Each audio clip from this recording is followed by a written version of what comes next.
YouTube family, welcome to my channel. आप सभी का हमारे YouTube channel Reema stories of world में स्वागत है। उम्मीद करते हैं आप सभी बढ़िया होंगे। फ्रेंड्स, तो आ गई है आप सभी के लिए एक और नई मज़ेदार और जोरदार कहानी। तो कहानी शुरू करने से पहले अगर आपने हमारे चैनल को सब्सक्राइब नहीं किया है तो अभी कर ले और बेल आइकन दबाना बिल्कुल भी ना भूलें, ताकि हमारे हर न्यू वीडियो की नोटिफिकेशन आपके पास सबसे पहले पहुंचे। तो चलिए आपका ज़्यादा समय ना लेते हुए कहानी शुरू करते हैं। गरीब सास की अमीर बहू पार्ट 2। जैसा कि आप सभी ने पार्ट 1 में देखा कि किस तरह से अपनी ननद को ऐश्वर्या समझा बुझाकर एक हफ्ते बाद गौतम के साथ आने को कहती है।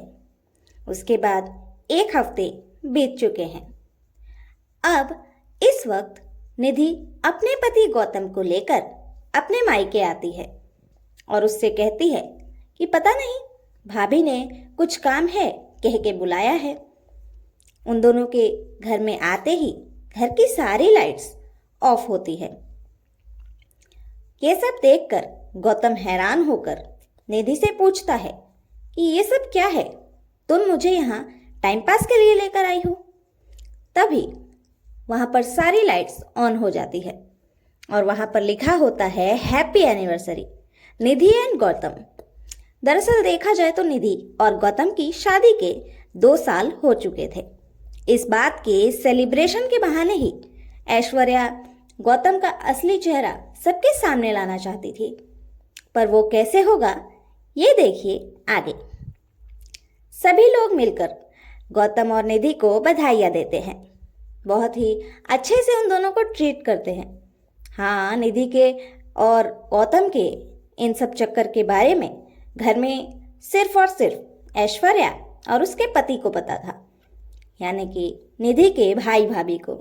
सिर्फ और सिर्फ निधि के भाई भाभी ही इस प्लान में शामिल थे। बाकी घर वाले तो बस यही समझते थे कि इन दोनों की एनिवर्सरी के लिए पार्टी रखी गई है। पार्टी में आने के बाद ऐश्वर्या जानबूझकर ऐसे ऐसे मोमेंट्स और ऐसे ऐसे गेम्स रख रही थी जिससे गौतम को गुस्सा आए, जैसे कि डांस में पार्टनर चेंज करके डांस करना। इस गेम में जब पार्टनर चेंज करके निधि किसी और के पास जाके डांस करती है, उस समय गौतम भी किसी और के पास जाके डांस कर रहा होता है, पर उसे खुद के डांस पर नहीं, निधि के डांस पर गुस्सा आया कि इस गेम के लिए निधि ने हाँ क्यों कहा और क्यों उसने ये डांस किया। भला किसी और आदमी के साथ वो कैसे कर सकती है डांस। उसके बाद म्यूजिकल चेयर्स की भी गेम्स हुई जिसमें निधि जीत जाती है और गौतम को गुस्सा आया। उसका मैन ईगो हर्ट हो गया कि भला ये क्यों जीत गई। जीतना तो मुझे था, अब इससे तो बात करनी ही पड़ेगी। अब जैसे तैसे गौतम बस मौका ढूंढ रहा था इस बात के लिए कि कैसे उसे अकेले में वक्त मिले और वो जाकर निधि को धमकाए। वो वक्त उसे नहीं मिल रहा था क्योंकि ऐश्वर्या ने जानबूझकर पार्टी की प्लानिंग ही ऐसी की थी जिसमें उसे बिल्कुल भी वक्त ना मिले कि वो अकेले में जाकर जल्दी से निधि से बात करे।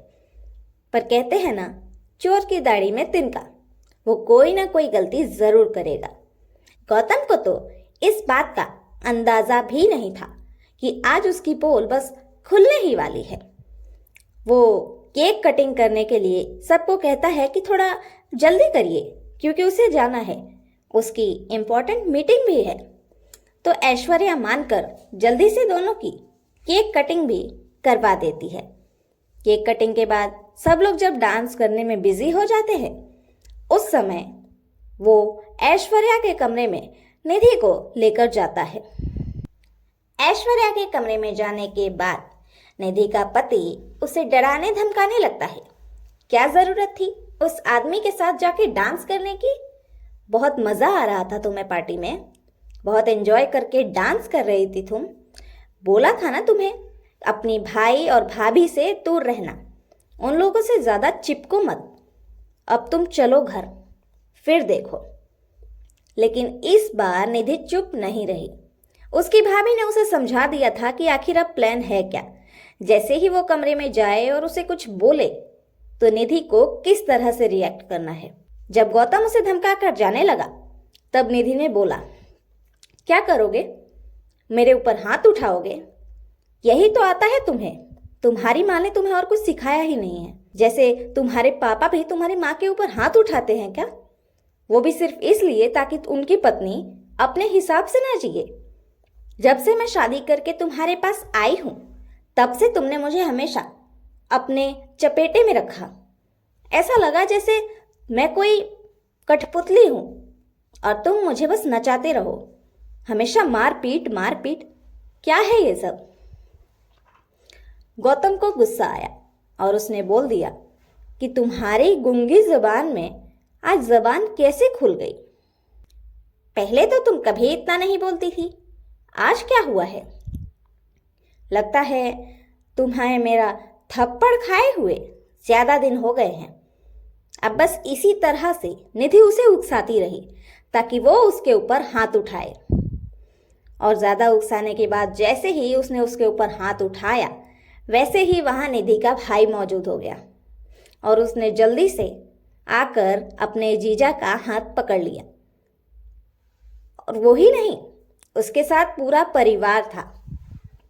दरअसल जिस कमरे में वो अपनी पत्नी को धमका रहा था उस कमरे में ऐश्वर्या और उसके पति ने मिलकर कैमरा लगा दिया था, वो भी माइक के साथ।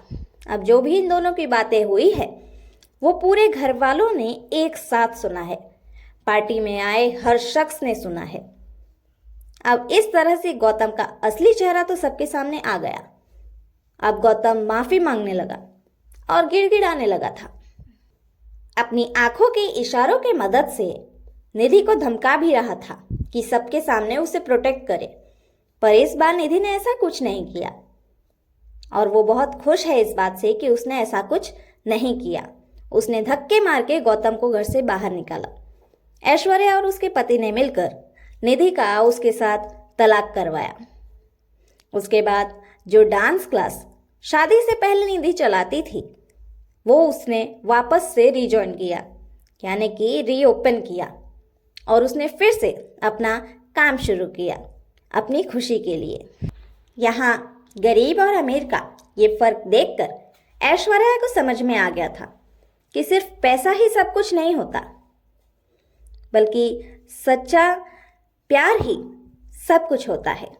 जिंदगी में अगर प्यार ना हो, जीवन साथी की इज्जत ना हो तो जिंदगी बेकार है और नर्क हो जाती है। इस बात से ऐश्वर्या खुश हुई कि कम से कम उसका पति उसकी इज्जत तो करता है, भले ही उसका ससुराल थोड़ा गरीब है तो क्या हुआ। ये बात सोचकर ऐश्वर्या पूरी तरह से खुश हो जाती है और सुधर जाती है। अपनी गरीब सास को अब बहुत प्यार से ट्रीट करती है, परिवार में सभी से घुल मिलकर रहती है और अपनी ननद के बारे में भी बहुत कुछ सोच रही होती है। डांस क्लास में निधि का एक पार्टनर हुआ करता था, जिससे इस बार पार्टनरशिप में डांस सिखाते सिखाते निधि को प्यार हो गया था। उसने सबसे पहले ये बात आकर अपनी भाभी को बताई, लेकिन इस बार ऐश्वर्या कोई गलती नहीं करना चाहती थी। वो चाहती थी कि वो पूरा देखकर परख कर अपनी ननद का हाथ किसी और के हाथ में दे। इसलिए उसने बहुत सारी जांच पड़ताल सब कुछ किया, पूरी तरह से तसल्ली करने के बाद कि हाँ, ये लड़का मेरी ननद को खुश रखेगा, तभी उसने उन दोनों की शादी करवाई। इस बार निधि का जीवन साथी बहुत अच्छा था। उसने उसे किसी चीज की कमी नहीं दी। हाँ, वो थोड़ा गरीब था, पर दोनों अपना डांस क्लास एकदम साथ में चलाकर खुशी से जी रहे थे।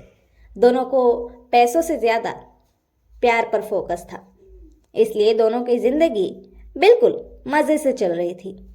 यहाँ ऐश्वर्या भी बिल्कुल खुश थी कि अब उसकी ननद भी सही हाथों में है और उसका पूरा परिवार बिल्कुल खुश है। तो इस तरह से अमीर और गरीब का ये भेदभाव ऐश्वर्या के मन से भी निकला। और जैसा कि हम आप सबको बताना चाहते हैं कि दोस्तों, पैसा ही सब कुछ होता नहीं है, प्यार सब कुछ होता है। अगर इंसान के दिल में एक दूसरे के लिए प्यार ही ना हो तो पैसा क्या ही कर लेगा, क्योंकि हम पैसे से फैसिलिटीज खरीद सकते हैं पर प्यार नहीं। बिस्तर तो खरीद सकते हैं पर नींद नहीं।